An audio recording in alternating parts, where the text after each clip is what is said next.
अस्सलाम वालेकुम। इस ममलकत खुदादाद में हर रोज़ एक नई स्टोरी हमें सुनने को मिलती है और एक ऐसा किस्सा सुनने को मिलता है कि जो पिछले गुजरे हुए दिन पर भारी पड़ जाता है और वो इस कदर कवरेज इख्तियार कर जाता है कि हमें पिछले किस्से जो है वो भूलना शुरू हो जाते हैं या हम ये समझते हैं कि वो किस्सा तो बहुत छोटा था, वो बात इतनी बड़ी नहीं है कि जिस पर कान धरे जाएं। कल का वाकया जो कि सुप्रीम कोर्ट में हुआ, सुप्रीम कोर्ट ऑफ पाकिस्तान आइन की रूह से एक ऐसा इदारा है, एक ऐसा दूसरा बड़ा इदारा है। अगर पार्लियामेंट जो है वो आइन बनाता है तो आइन की तशरीह की जिम्मेदारी जो है वो सुप्रीम कोर्ट ऑफ पाकिस्तान को दी गई है। सुप्रीम कोर्ट ऑफ पाकिस्तान में बैठे हुए लोग इंतहाई काबिल एहतराम हैं, पढ़े लिखे लोग हैं और एक वो क्या कहते हैं टॉप ऑफ द ब्रेन होते हैं जो वकला बरादरी से आगे आते हैं और फिर इस मनसब को संभालते हैं। सुप्रीम कोर्ट में बैठना एक जज की हैसियत से एक एजाज है और इस एजाज के लिए कुछ कुर्बानियां भी देना पड़ती हैं। लेकिन अगर आप कुर्बानी नहीं दे सकते और आप खुद को एक बहुत बड़े ओहदे के लिए मौजू समझते हैं तो शायद ये एक गलत फहमी के अलावा और कुछ नहीं होगा। अगर पाकिस्तान का चीफ जस्टिस जो है वो अपनी कुर्सी पर बैठकर सुप्रीम कोर्ट के अंदर भरी अदालत में अगर वो अपनी बेबसी का इजहार करता है और वो ये बयान करता है कि गुज़िश्ता 2 सालों से हमारे साथ अच्छा नहीं हो रहा,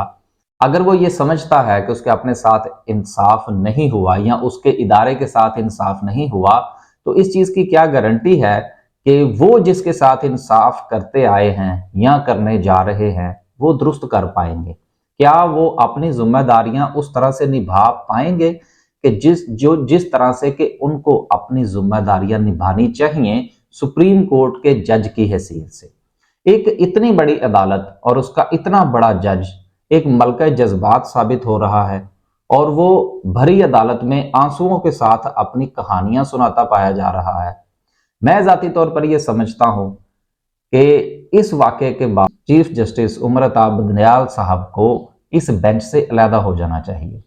वैसे तो शायद अब ये वक्त आन पहुंचा है कि इतना बड़ा मनसब जो उनके पास मौजूद है वो इस बात का मतकाजी है कि जो शख्स उस मनसब पर बैठे वो सिर्फ और सिर्फ आइन और कानून के मुताबिक फैसला करे। वो अपने ज़मीर के मुताबिक भी फैसला नहीं कर सकता, क्योंकि जिस मनसब पर वो बैठा है, जिसका उसने हलफ उठाया है, उसमें टॉप ऑफ द लिस्ट ये बात शामिल है कि उसके तमाम फैसला जात जो हैं वो आइन और कानून के मुताबिक होंगे और इसमें उनके जातियात का दूर दूर तक कोई अमल और दखल नहीं होगा। लेकिन अगर वो जज ये समझता है कि वो इस फैसले के साथ या जो वो केस सुन रहा है उसके साथ वो पूरी तरह से इंसाफ नहीं कर सकता, तो बेहतर यह है कि वो अपने आप को उससे अलहदा कर ले। और अगर कंटिन्यूटी चली आ रही है उनके साथ चलने वाले वाकयात के साथ, तो बेहतर यह है कि इदारे की साख को नुकसान से बचाया जाए, इस इदारे की तौकीर को बरकरार रखा जाए और इसका अलम बुलंद रखने के लिए कुछ कुर्बानियां भी देना पड़ती हैं। और उन कुर्बानियों में से एक कुर्बानी ये भी है कि आप ना सिर्फ के बेंच से अलहदा हो, इदारे से भी अलहदा हो जाएं, ताकि आने वाले दिनों में कोई भी शख्स जो है वो उस पर उंगली ना उठा सके। जाती तौर पर चीफ जस्टिस साहब की शख्सियत के साथ हमें तो कोई इख्तलाफ नहीं है, और लेकिन एक आम शहरी होने के हवाले से हम ये समझते हैं, हमारी ये तवक्को है कि हमारा चीफ जस्टिस जो है वो आइन और कानून की एक ऐसी मिसाल होनी चाहिए, एक ऐसी तलवार होनी चाहिए जो कि लाकानूनियत और गैर आइनी मामलात के सर कलम कर सके। लेकिन अगर वो एक मलका जज्बात साबित होता है और वो अपने एहसासात पर काबू नहीं पा सकता और हमें अंदेशा है कि वो दुरुस्त फैसला नहीं कर पाएगा, और शायद ये वक्त इस बात का मुतकाजी है कि वो अपने आप को ना सिर्फ के इस केस से अलहदा करें, बल्कि शायद किसी हद तक अब ये ज़रूरी है कि वो 2-4 महीने पहले ही यहाँ से रुखसत होने की तैयारी करें। क्योंकि देखिए, जज्बात और एहसासात किस बंदे के नहीं होते, लेकिन इतने बड़े मनसब पर पहुंचना और फिर इतनी और सारी उम्र की जो प्रैक्टिस है आपकी, वो आपको क्या बताती है? क्या आपको वो इस कदर भी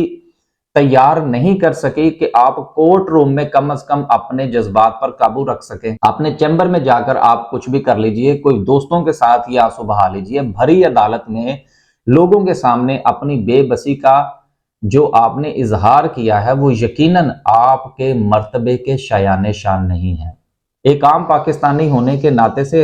मुझे जाती तौर पर इस बात पर दुख है कि मेरा चीफ जस्टिस जो है वो अपनी बेबसी का इजहार कर रहा है। या तो जिस वक्त ये मामला तो उठे थे उस वक्त आप हिम्मत करते, हौसला करते और उन लोगों के हाथ को रोकते,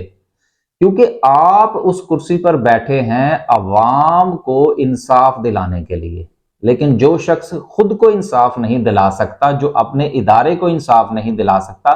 वो एक आम आदमी को इंसाफ कैसे दिलाएगा? हम इस बात पर अब ये कैसे यकीन कर लें कि मेरा मुंसिफ जो है वो इतना ताकतवर है कि मुझे अगर किसी भी जगह पर किसी भी मसले का सामना करना पड़ता है, अगर मुझे किसी फर्द से शिकायत है, अगर मुझे रियासत से शिकायत है, अगर मुझे हुकूमत से शिकायत है,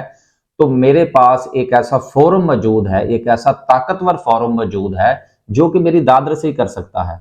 लेकिन अब तो मुझे ये नजर आ रहा है कि जो फोरम है, जो इदारा है, वो तो अपनी दादरसी के काबिल नहीं रहा, तो वो मेरी दादरसी कहां से करेगा? तो इस इदारे की तौकीर को बरकरार रखने के लिए ये जरूरी है कि कुछ बोल्ड स्टेप्स जो है वो हमें चीफ जस्टिस ऑफ पाकिस्तान की तरफ से नजर आने चाहिए। इंसाफ होता हुआ नजर आना चाहिए, आंखों से आंसू बहते हुए नजर नहीं आने चाहिए। अपने जज्बात पर काबू होना चाहिए और लाकानूनियत पर काबू होना चाहिए। और ये उसी सूरत में होगा जब आप अपने मामलात को बेहतर तरीके से सरअंजाम दे पाएंगे। तो गुजारिश ये है, गो के उम्मीद है कि ये बातें जो है ये कंटेम्प्ट ऑफ कोर्ट के जुमरे में नहीं आएंगी, कि आप अपने जज्बात पर काबू रखिए और बेहतर ये है कि इनके ये फैसले जो है ये किसी ऐसे जज के सुपुर्द कीजिए जिसको आप जाती तौर पर समझते हो कि वो जहनी तौर पर एक मजबूत शख्सियत का मालिक है। क्योंकि आपके इस रवैये के बाद हमें कम से कम ये नहीं लगता कि आप एक मजबूत शख्सियत के मालिक हैं, और इतना बड़ा ओहदा जो है शायद अब वो आपके शायान शान नहीं है। अल्लाह।